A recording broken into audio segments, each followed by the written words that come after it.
Good morning mga kabakal. Andito tayo ngayon sa fabrication, kung saan ay meron dito tayong video na nagbibend ng 28mm. Naglalagay sila ng crank para sa biga na pambutom at pantapbar. O ayan mga kabakal,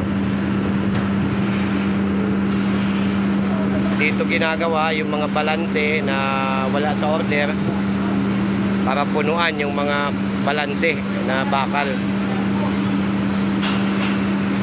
Kung ano yung order mo ritong bakal, yun yung ibebent nila, maging pambiga man ito o pangkulom.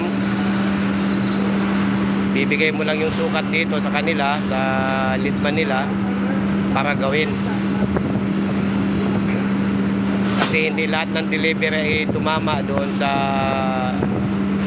ating mga kulom o biga, kasi minsan may hindi rin eksakto, lalong lalo na pagdating doon sa bent, yung bali doon sa mga dugtungan.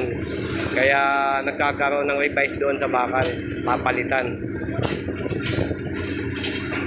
Bagay, wala naman perfect na pagbibent talaga, kaya ganun ang nangyayari.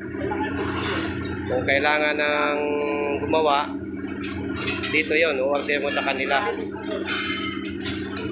para gawin. Maraming salamat mga kabakal kung napanood niyo itong aking video, at kayo ay nagustuhan nyo.